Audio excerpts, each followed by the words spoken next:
Chers amis, bonjour. Revenons sur des principes généraux et essentiels de Shabbat, jusqu'à temps que vous puissiez les dominer absolument et les appliquer, ne pas être toujours obligé de demander au Rav comment les appliquer. Un principe que nous avons vu déjà, Ben Hashmashot, à partir du coucher du soleil jusqu'à la nuit. C'est un temps, une tranche de temps qui est en safek, en doute si c'est le jour et que ce n'est pas encore Shabbat ou c'est la nuit et c'est déjà Shabbat. C'est un doute. Eh bien, nous avons le droit de faire un Issour des Rabbanan, ce qu'on appelle un Shvut, un Issour des Rabbanan, les Tzorech Mitzvah pour les besoins d'une Mitzvah pendant cette tranche de temps. Un exemple immédiat, demander à un non-juif de reblanchir la plata. La plata a été débranchée, n'a pas été blanchie, on a mis toute la nourriture sur la plata. La nuit n'est pas tombée encore, mais il fait bien sombre déjà, on a dépassé l'heure de l'allumage des bougies. Que faire? Vous pouvez demander à un non-juif de brancher la plata. Me demanderiez-vous, mais brancher la plata, c'est un issour de la Torah?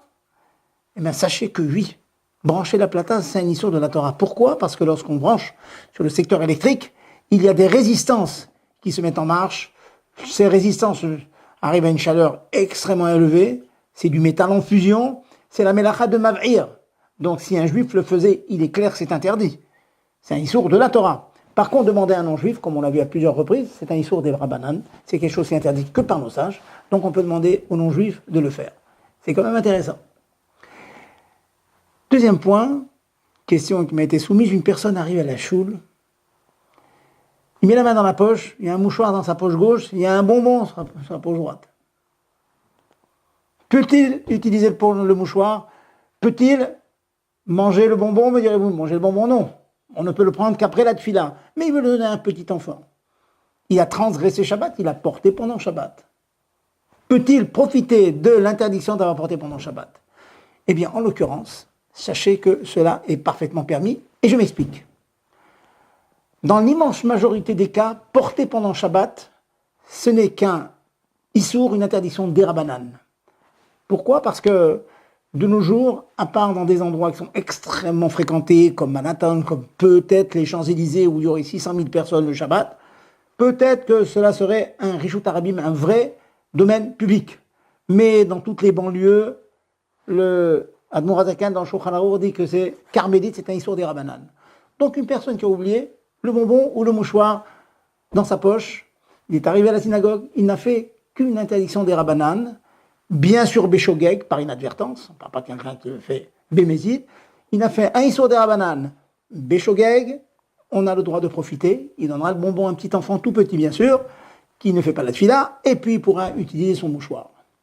Si par contre, cette personne, par inadvertance, aura allumé une ampoule, comme les ampoules d'autrefois, on en trouve moins, avec un filament incandescent, il aura transgressé l'interdiction de Mav'ir, Mav'ir c'est allumé, donc il a fait un issour de la Torah, il ne pourra pas s'éclairer de cette lumière, de cette lampe.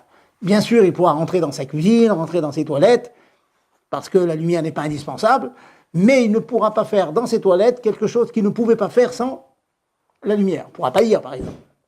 Non. Issour Torah, Béchogeg, il a fait une interdiction de la Torah, Béchogeg, interdit d'en profiter. Il a fait un Issour des Rabbanan, une interdiction de nos sages, Béchogeg, il est permis d'en profiter. Quel sera le cas où il aura fait un Issour, même un petit Issour des Rabbanan, mais Bémézid, il le fait parce qu'il est têtu, il ne veut pas écouter. Moi, je veux porter Shabbat. Il arrive Shabbat avec la clé, par exemple, qui est dans la poche.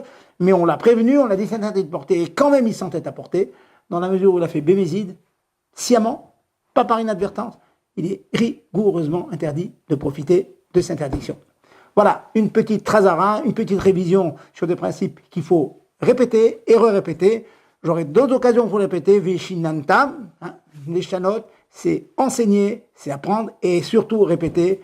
Shalom Aleichem, bon courage, répétez, révisez et on sera, comme je dis et je répète, des Ben Olam Haba grâce au mérite de ces halachot. À la prochaine.